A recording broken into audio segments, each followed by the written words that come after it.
Good morning guys. আমি এখন থেকে আমার ব্লগটা স্টার্ট করছি। আর এখনও বাজার আসেনি, বাজারে গেছে। আর কি কি আনে দেখা যাক। আর হচ্ছে ছোটো চেয়ারে বসে বসে ঘুমাচ্ছিল, ডেকে তুলে দিয়েছি বলে জোর করে। আর সকালবেলা আমি করেছি রুটি আর বেগুন ভাজা আর আম কেটে দিয়েছিলাম, এটা করেছিলাম, তাই তোমাদেরকে ওটা আর দেখালাম না। চলো আমি রান্নাটা বসিয়ে দিই, আর বাজার কী কী নিয়ে আসে তোমাদের সঙ্গে সবটাই শেয়ার করবো। প্লিজ, ছবি দিয়েছিলাম, একবার তুলে দিয়েছি, চেয়ারে বসে বসে ঘুমাচ্ছিল, আবার এখন এসে আবার বিছনায় এসে শুলো। দেখো, ওই দেখো দেখো, ওর আর ঘুম আর ভাঙে না। গুড মর্নিং বল সবাইকে।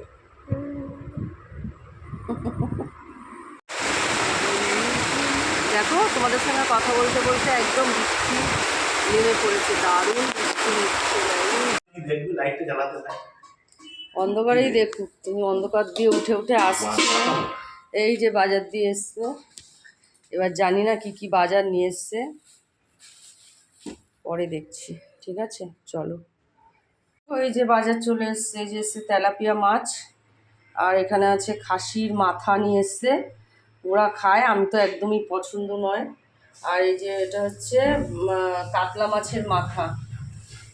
আর এদিকে ভাত বসিয়ে দিয়েছি, আর এই যে ডাল হচ্ছে।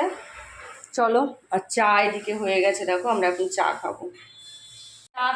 চাটা খেয়ে রান্নাবান্না শুরু করে দিই, সঙ্গে থেকো। বাজার তো চলেই এসছে, তোমাদেরকে দেখালাম। আর আমিও রান্নাবান্না শুরু করে দিয়েছি, একদিকে মাছ ভাজা বসিয়ে দিয়েছি, আর ভাত আর ডালটা হয়ে গেছে।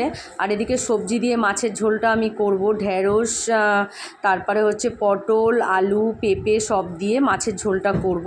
আর এই পাতলা ঝোলটা খেতে খুব সুন্দর লাগে, গরম ভাতে না দারুণ লাগে।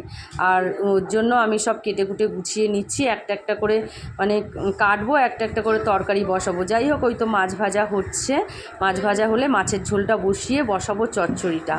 তো এইভাবেই মানে মোটামুটি একা হাতে সব কিছু করতে হয় বলে। আর এই কাঁঠাল দানাগুলো দেখছো তো, এই কাঁঠাল দানাগুলো দিয়ে আমি করবো চচ্চড়ি। চলো, আমার রান্নাবান্না তো প্রায় সব কমপ্লিটই হয়ে গেছে, প্রায় না মোটামুটি সবই কমপ্লিট হয়ে গেছে, শুধু দোকানের রান্নাগুলো বাকি। আর আমি রান্না করেছি দেখো খাসির মাথা। আর খাসির মাথা তো আমার শাশুড়ি মা আর আমার বর খুবই ভালো খায়, আর সবাই কেউ খায় না আমাদের বাড়িতে। আর এই দেখো মাছের ঝোল করেছি ঢেঁড়স টেরস দিয়ে বললাম তখন। আর করেছি ডাল, নিরামিষ একটু আলু পটলের তরকারি আমার জন্য। আর ওদিকে করেছি হচ্ছে কাঁঠাল দানা দিয়ে পুঁই শাকের চচ্চড়ি মাছের মাথা দিয়ে, এটাও খুব ভালো খায় ওরা, আমার শাশুড়ি মা আর আমার বর খুব ভালো খায়। আর আমার মেয়েগুলো খেতে বসে গেছে অলরেডি। আর আজকের মতন ব্লগটা এই পর্যন্ত।